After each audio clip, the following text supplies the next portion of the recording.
गलती करके मान ले उसे इंसान कहते हैं, गलती पे गलती करे उसे शैतान कहते हैं, और गलती पे गलती करता ही चला जाए और ना माने उसे हैवान कहते हैं। यानी 2 बार भी हो गई, चलो कोई बात नहीं, माफी मांगी, क्षमादान लिया, सुमरण किया, वो भी फिर भी आखिर है तो पशु वाली बात, इंसान को तो एक बार में हट जाना चाहिए ना। पर जो करते ही चला जाए और परवाह ना करे और एक्सप्रेशन ऐसे दे कि भाई मैं कुछ करता ही नहीं, मैं तो बिल्कुल सही हूं, तो ये बिल्कुल गलत, ये शैतानियत। तो आप अपने नफ शैतान को, अपने मन शैतान को हमेशा रोक के रखा करो। जितना इसका लगाम कस के रखोगे उतना ही सतगुरु अल्लाह वाहिगुरु राम के नजदीक पहुंचोगे। और जब तक इंसान मन को रोकेगा नहीं, माल अल्लाह वाहिगुरु राम का कृपा पात्र नहीं बन सकता। सतगुरु मौला चाहे तो राई को पहाड़ बना दे और पहाड़ को राई बना दे, कोई देर नहीं लगती।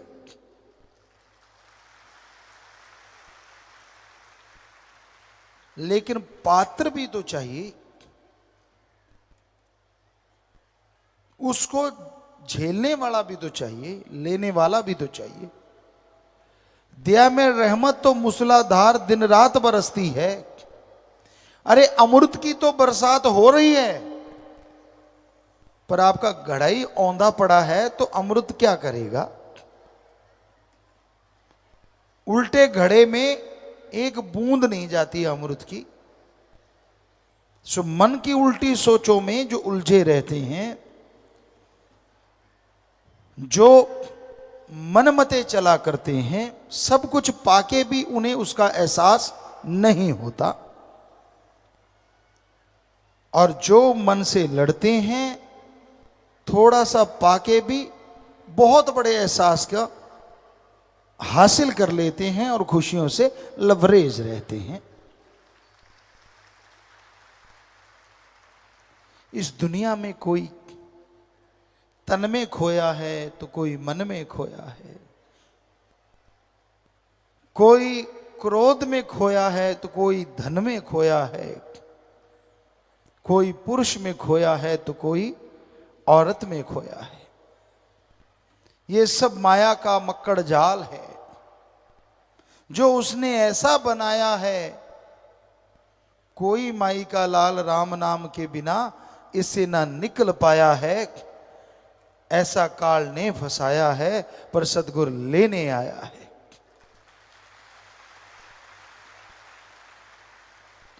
काल का जुल्म सितम रूहों पे होता है तो सतगुरु पीर फकीर आते हैं, संत आते हैं, भगवान उन्हें भेजता है कि जाओ मेरी औलाद को समझाओ। पर जब औलाद ही सारा दिन पकने वाले दूध की तरह कड़कड़ के लाल हो जाए, ये समझने लग जाए कि मैं तो अपने सतगुरु को, अल्लाह राम को ही बुद्धू बना सकता हूं, तो समझो उसका बुरा समय आने वाला है। इसलिए अपने नफ्स के हत्थे चढ़ के अपने आप को अहंकार की बुलंदियों पे मत लेके जाओ, वरना गिर के चकना चूर हो जाओगी। उसे पल पल की खबर है, वो क्षण क्षण की जानता है। वो हर इंसान के कारनामों को पहचानता है। वो जानता है आप कैसे कर्म करते हो, वो पहचानता है आप कब क्या कर रहे होते हो। पर उसे पर्दा मंजूर है, इसलिए वो चुप रहता है। और हमें नहीं लगता कि इंसान अपने पीर फकीर के वचन ना मान के सुखी होता होगा। क्षणिक सुख हुआ, क्षणिक खुशी आई, फिर बुरा हाल, फिर अंदर बाहर से बेहाल। आत्मा कचोटती है, शर्म देती है, अरे ओ पगले कहां पड़ गया तन मन के चक्कर में। अपने अल्लाह, अपने वाहिगुरु, अपने राम को भुला के इंसान काल के चक्रों में उलझा हुआ है। एक कहावत आपको सुनाया करते हैं, आज फिर ख्याल में आई। एक राजा के पास बहुत कुछ था,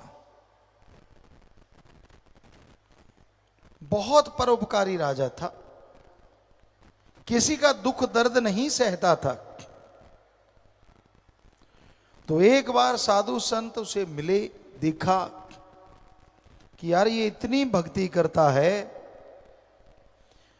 इतनी परमार्थ पर हित सेवा करता है ये राजा, इतना प्रजा को सुखी रखता है, क्यों ना इसे कोई वरदान दिया जाए।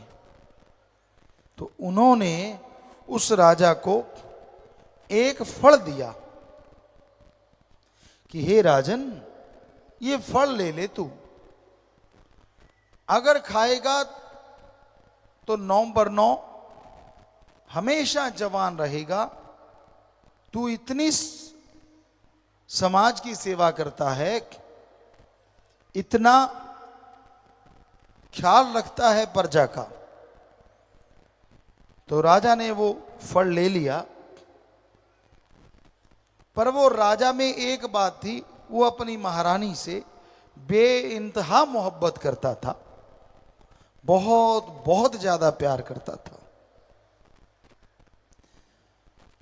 तो राजा ने वो फल अपनी महारानी को दिया कि भाई तू चिर जौवन, हमेशा नवजौवन रहना, ये फल खा ले। रानी ने फल ले लिया। कुछ दिन बीते, वो फल राजा के सामने आया, घूम घुमा के उसे एक वैश्या फल दे रही थी। राजा हैरान रह गया, ये फल तो महारानी को दिया था और ये फल मुझे एक वैश्या दे रही है। उसने पूछा इसमें क्या फर्क, क्या है इस फल में? तो वैश्या कहेंगे, हे राजन, मैं गंदगी का घर और आप इतने अच्छे समाज सुधारक, इतने नेक राजा, मैं आपको फल दे रही हूं, इस फल की खासियत बड़ी जबरदस्त है। राजा कहने लगा, क्या? कहने लगे, इसे जो खाएगा वो हमेशा नवजौवन, चिर जौवन रहेगा, जवान रहेगा, बूढ़ा नहीं होगा। राजा हैरान रह गया, कहने लगा, बताओ तेरे पास फल कहां से आया? वो कांपने लगी, कहती बताती हूं। राजा कहता रुक। उसने महारानी को बुलाया, कहता फल कहां है? कहती जी खा गई। कहने लगी, राजा के हाथ में फल था, कांप गई। कहने लगी, मारो चाहे छोड़ो, मेरे यहां कोतवाल आता था, मैं उसे मोहब्बत करती थी, आपने मुझे फल दिया, मैंने कोतवाल को दिया। राजा ने कोतवाल को बुलाया, बुलाओ उसको।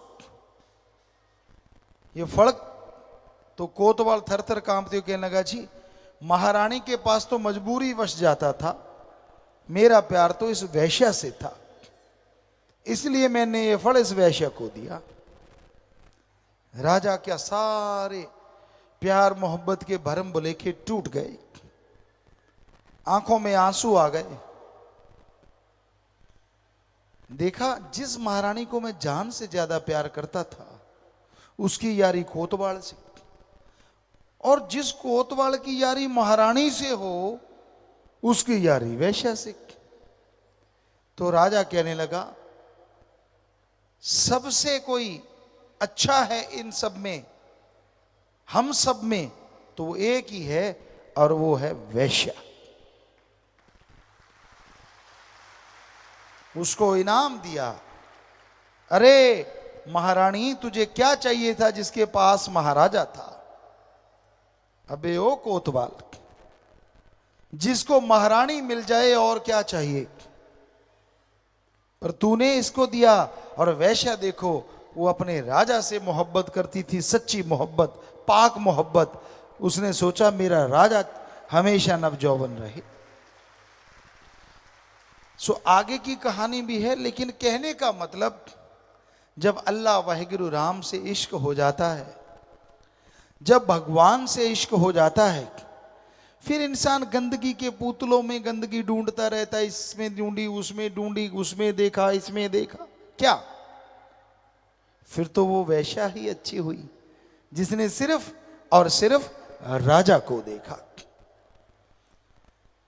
सो इश्क उस अल्लाह वाहिगुरु राम से जब करते हो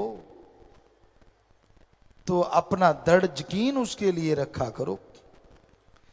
छींक आ गई, क्यों आई? मैं बीमार हो गया, क्यों हुआ?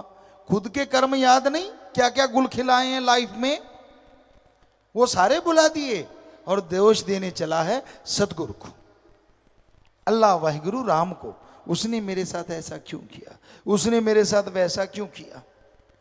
भूल गया उसने तुझे 84 लाख जन्म में चक्कर लगाते लगाते को मनुष्य शरीर दिया, और मनुष्य शरीर देके संतों से मिलाप करवा दिया, नाम दिलवा दिया, जिससे इस संसार से नहीं हमेशा से सच्ची मुक्ति मिले, मालिक की गोद में पहुंचे।